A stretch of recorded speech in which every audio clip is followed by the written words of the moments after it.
한번 박수 한번 쳐주시죠. 네, 우리 전도사님은 제가 오랫동안 사역에 함께 있었습니다.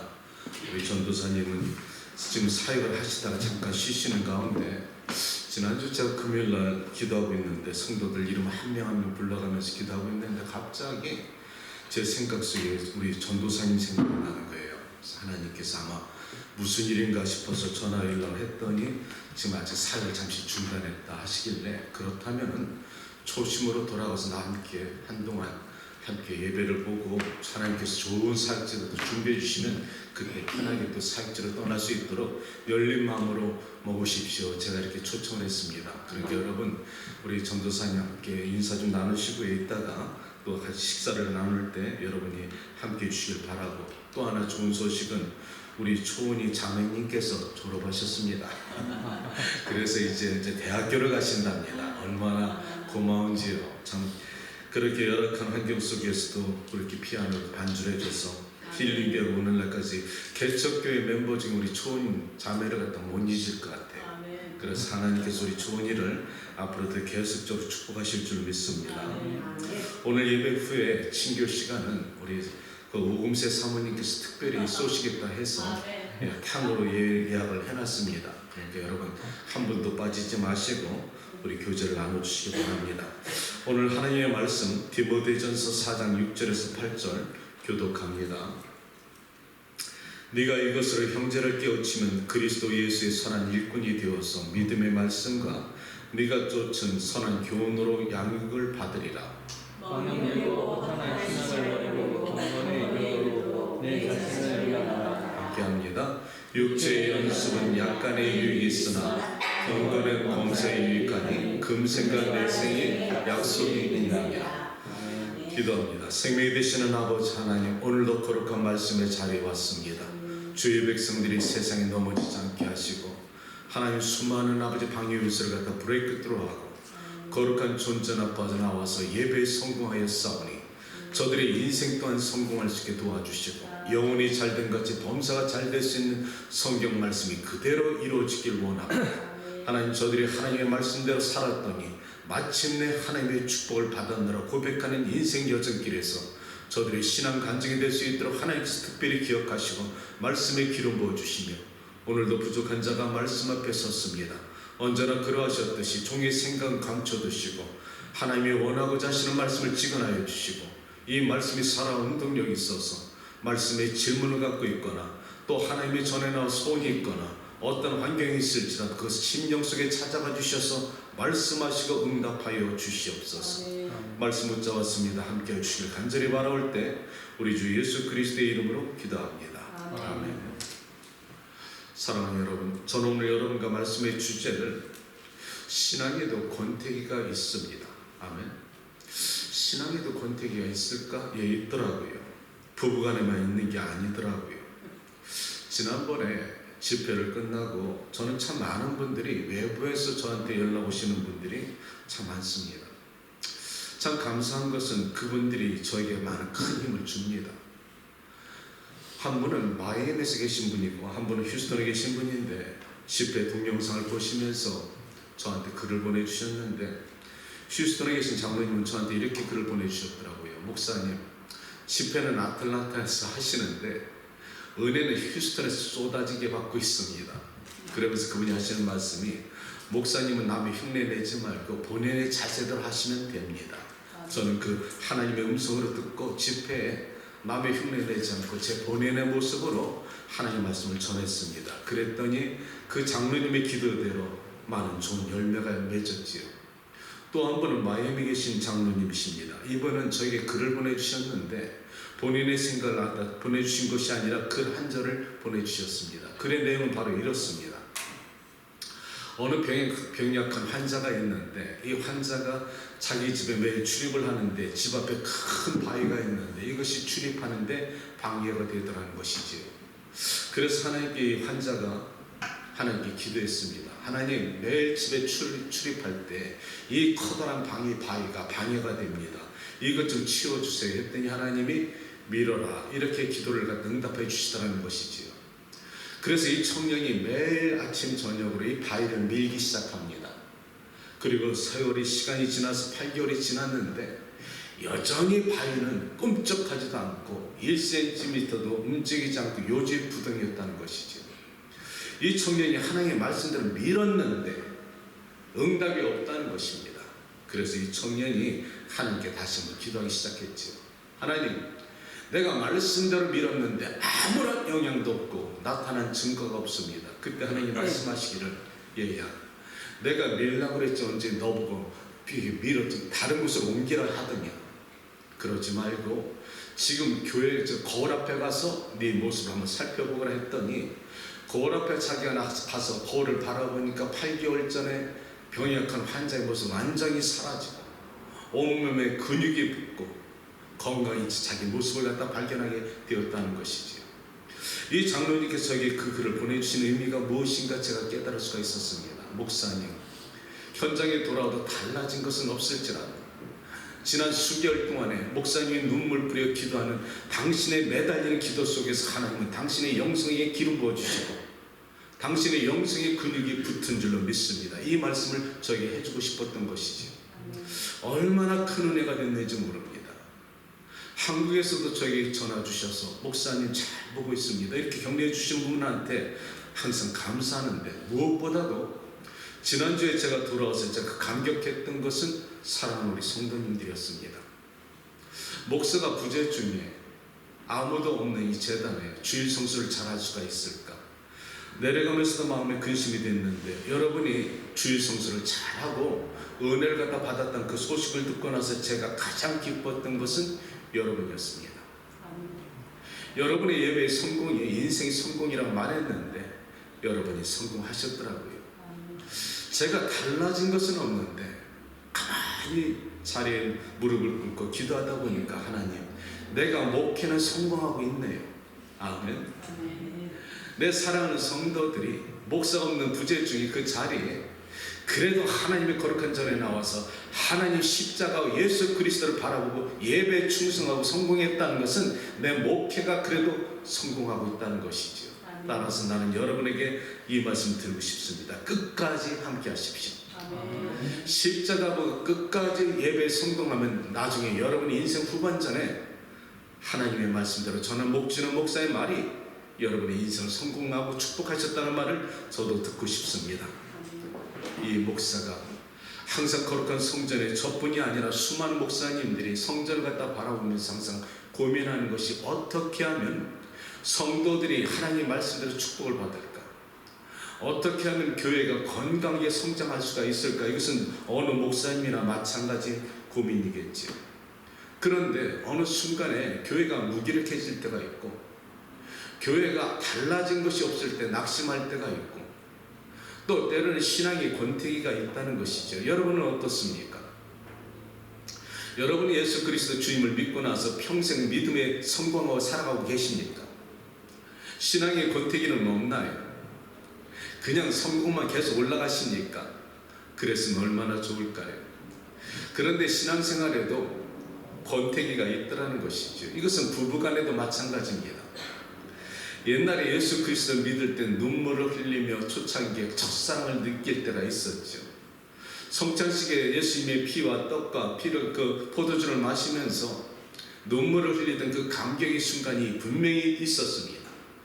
예수님 한마디만은 주르르 눈물이 흘렸던 그런 순수한 시절은 사라져버리고 신앙의 시절이 이렇게 지나면 지날수록 말씀과 기도가 깊어질수록 신앙이 쑥 자라야 되는데 어느새 타성이 붙어버리고 인생의 초창기에는 가장 힘들 때는 매달려 기도할 때는 그래도 하나님께 가까이 갔던 것 같은데 어느 순간에 생활의 안정성이 찾아오고 신앙에도 안정성이 찾아오니까 달라지는 것이 없어. 그게 그거예요. 목사님의 말씀도 재탕하는 것 같고 그 말씀이 그 말씀이고 우리의 마음속에 큰 감동이 없어.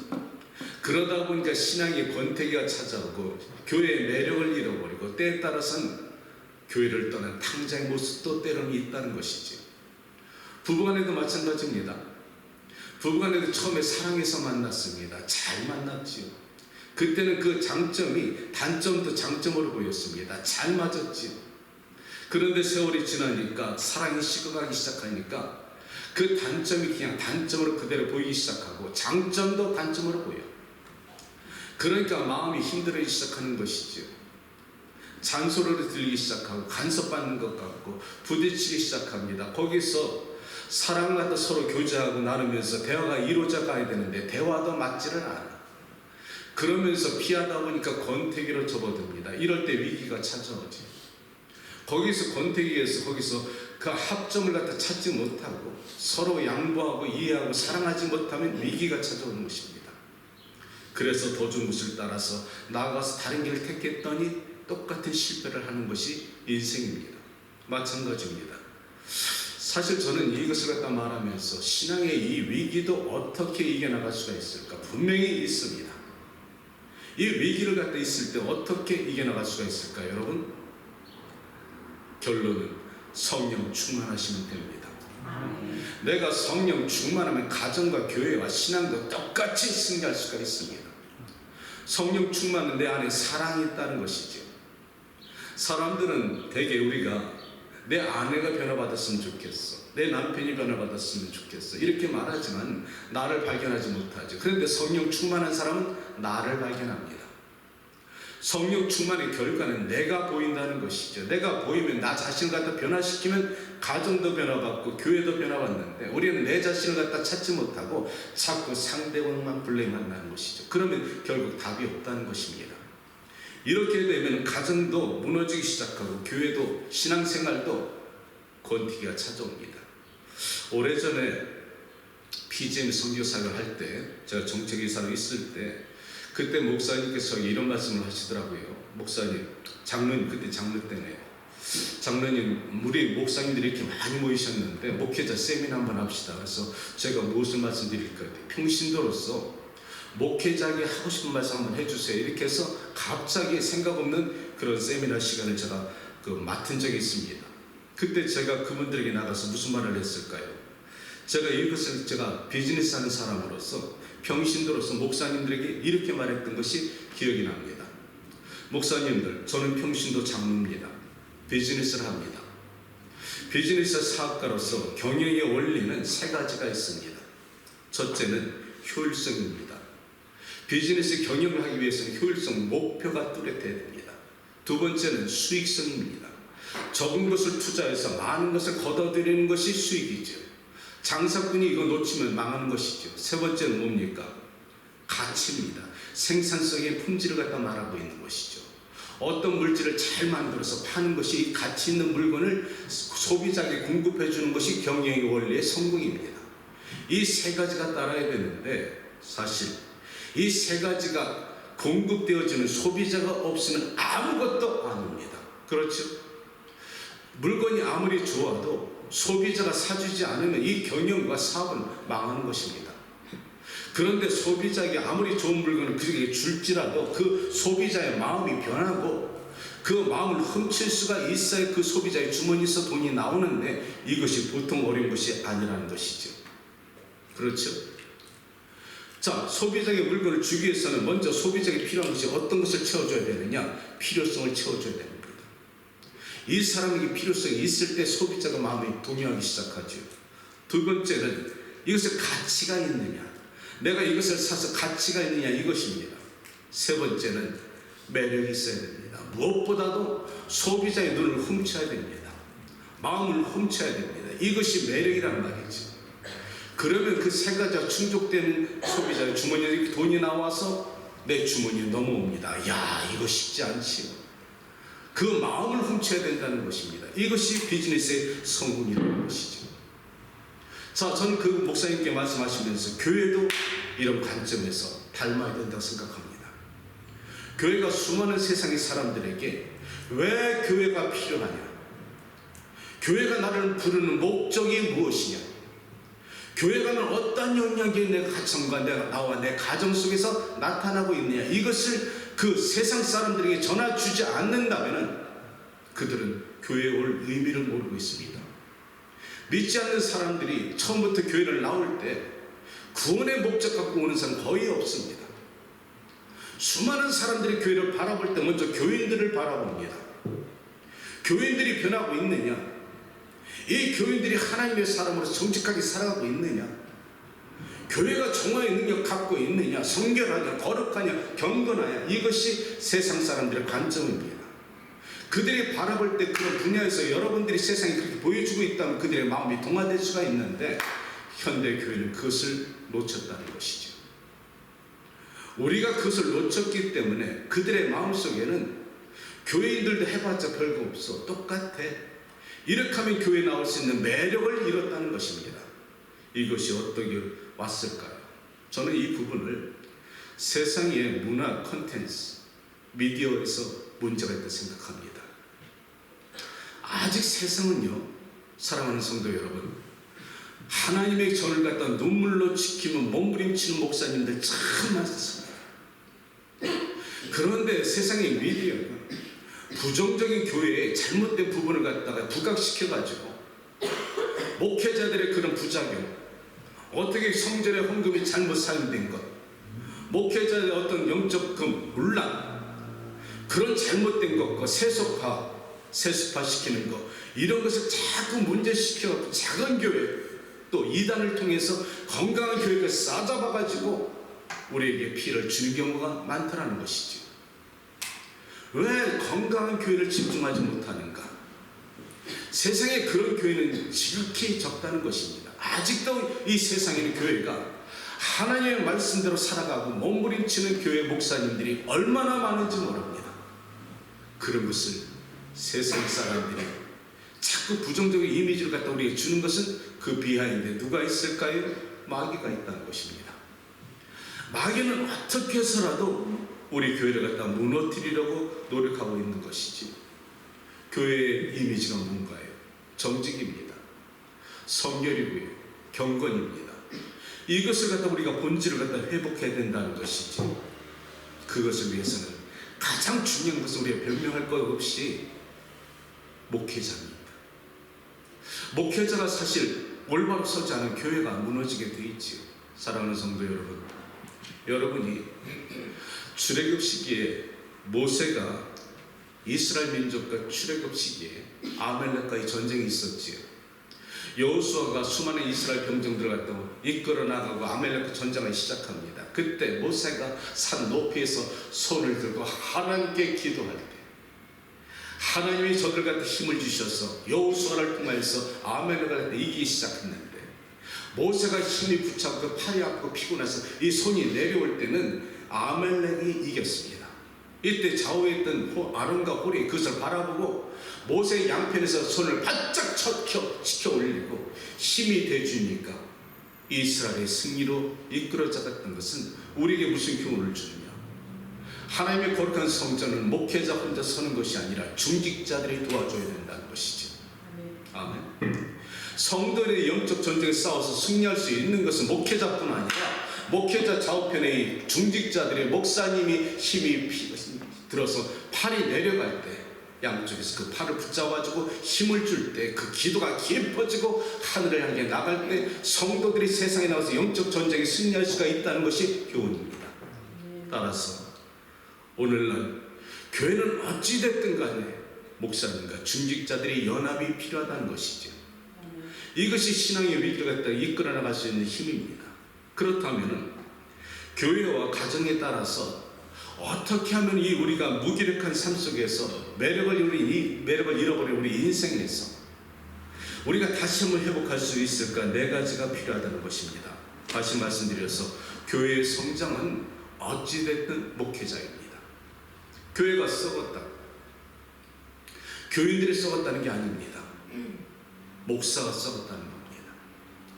서구 유럽의 기독교가 무너진 것은 수많은 신학자들이 결론 잡은 것이 성직자들이 타락했다는 것이지요.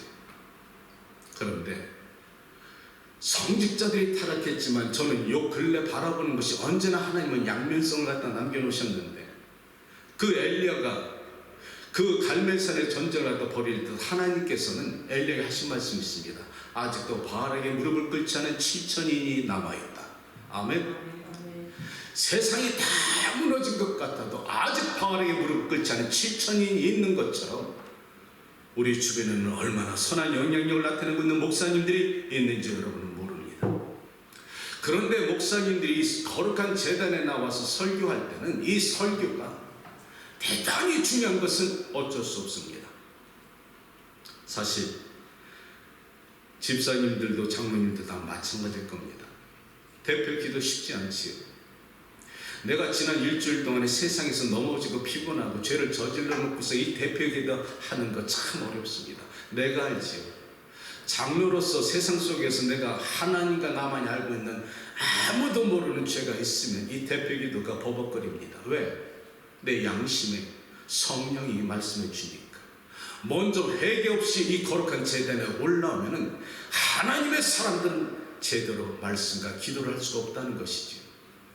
따라서 성령의 기름 부음 받은 목사님들은 거룩한 제단에 와서 자기 생각을 전달하고 내 안에 죄가 있으면 생명을 잃어버립니다. 목사님들이 상처 준 장로님, 자기를 갖다 아프게 한 권사님을 바라보면 그 좋은 말씀이 안 나가고 개인적인 감정이 나가면 결국 교인들이 상처받는 것은 어쩔 수 없습니다. 그래서 가능한 한 목사님들은 사랑스러운 성도들을 바라봐야 됩니다. 그를 바라보면 나도 모르게 마음이 사랑스럽고 온유하고, 그래서 나도 모르게 사랑스러운 말씀이 전하되면 여러분도 마음이 온유함과 나타남과 사랑이 있는데, 이렇게 목사님들도 연약한 점이 많다는 것이지요. 사실 생각을 한번 해보십시오. 거룩한 전에서 하나님 나라를 갖다 선포하고 천국의 말씀을 선포합니다. 천국의 그 아름다운 것을 선포하면서 목사가 죽음에 대해서 두려워한다. 이것이 과연 옳으냐?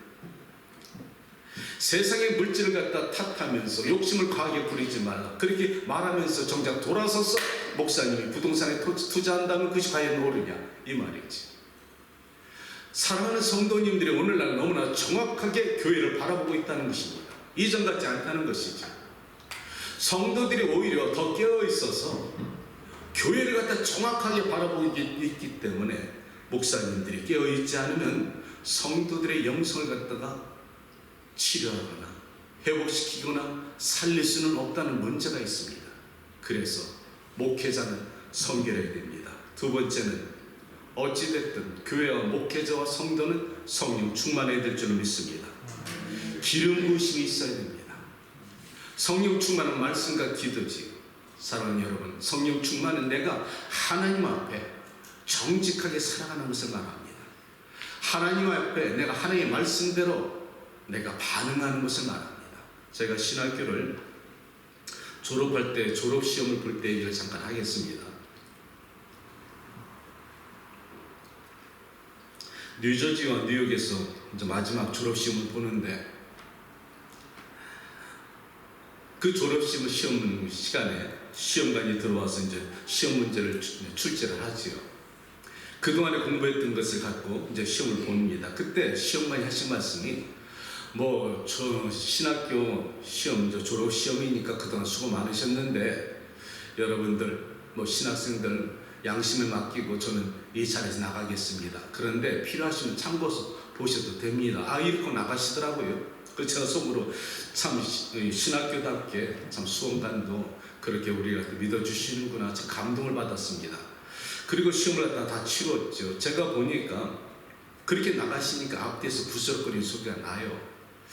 내가 가만히 문제를 풀다 보니까 난해한 문제에 부딪혔습니다. 나도 이렇게 사실 시험에 들더라고요.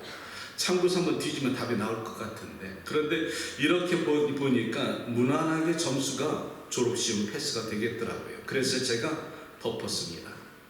내가 만점 맞는다 해가지고 장학금 줄 것 같지 않아서 그냥 졸업만 하면 됐지 만점 맞아서 뭐해, 덮어버리고 나왔지요. 그래서 며칠 지나서 이제 학장님한테 전화가 왔습니다. 학장님 하시는 말씀, 전체 수험생들 시험을 다시 보겠다는 거예요. 깜짝 놀랐습니다. 왜요?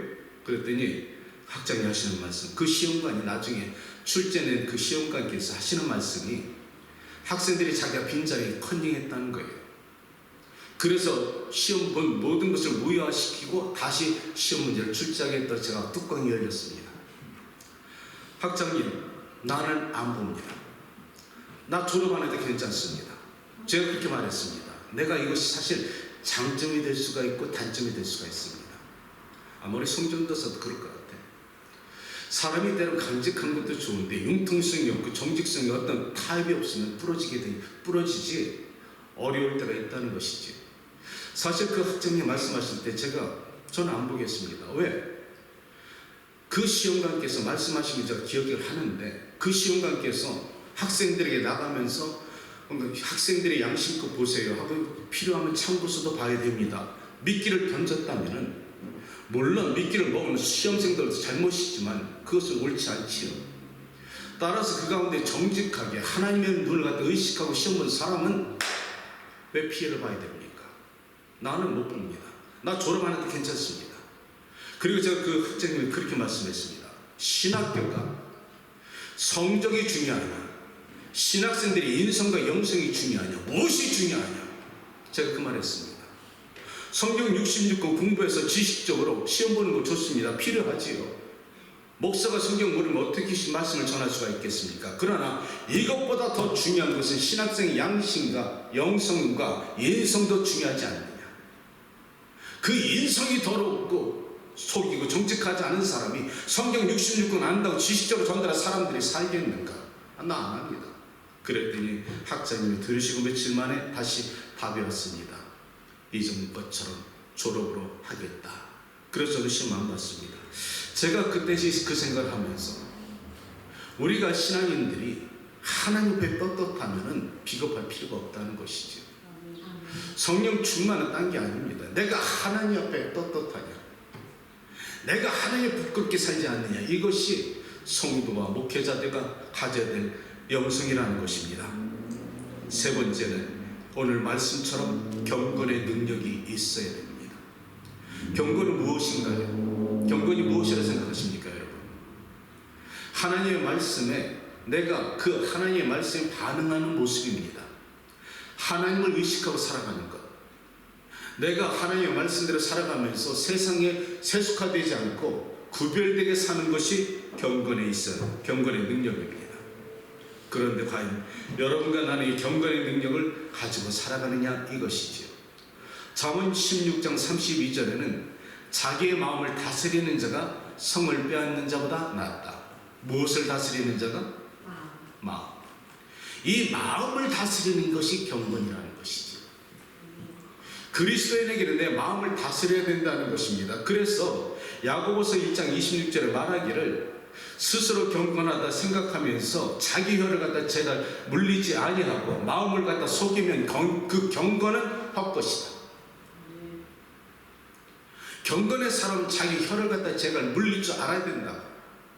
마음을 다스릴 줄 안다는 것입니다. 그렇다면 우리가 이런 혀를 갖다 말을 한마디를 갖다 조심하고 사는가? 내 말 한마디에 상대방이 상처를 받고 또 말 한마디의 칭찬을 통해서 그 격려가 되는 사람 것은 이 혀에 달려있다는 것이지. 내 마음을 다스리는 것이 경건의 능력이라는 것이에요. 예를 들어서 우리 목회자들이나 성도들이 주의할 것이 세 가지가 있죠. 첫째, 돈입니다. 둘째는 권세지, 명예지. 셋째는 이성입니다. 특별히 목사님들은 이 세 가지 다 조심해야 됩니다. 그리고 목사님들에게는 돈에 관해서는 철저해야 됩니다. 예, 이것은 어쩔 수 없습니다. 하나님께서 이미 구약에도 레위 지파에게는 땅을 지분으로 나눠주지 않았던 이유가 뭔지 아십니까? 목회자와 성직자와 선지자들은 세상의 물질과는 구별되라는 것이죠. 맞습니다. 목사님들이 세상의 물질에 집착하고 거기에 묶여버리면 설교 말씀이 제대로 나갈 수가 없지요. 그러나 세상의 평신도들은 다릅니다. 여러분은 물질관을 갖다 성립해야 됩니다. 여러분 갖고 있어서 그것을 통해서 하나님의 나라를 세워갈 힘이 있어야 됩니다. 그러나 두 번째, 명예입니다. 명예는 자연적으로 교회가 커지거나 여러분이 세상 속에서 축복을 받거나 자연적으로 명예와 권세는 따라옵니다. 이것을 가장 조심할 것은 목회자나 평신도나 마찬가지로 겸손입니다. 교만하면 넘어집니다. 세 번째는 이성 간의 유혹이지. 이거 대단히 위험합니다. 아름다운 여성을 갖다 지나가는 것을 바라보고서 돌처럼 생각하는 남자 과연 있을까요? 우리 장로님 똑똑하시는데 없습니다. 거의 자연적으로 아름다운 여성이 지나가면 싹 고개 돌립니다. 마님이 보기 전에 빨리 돌려야겠지만 이것은 자연적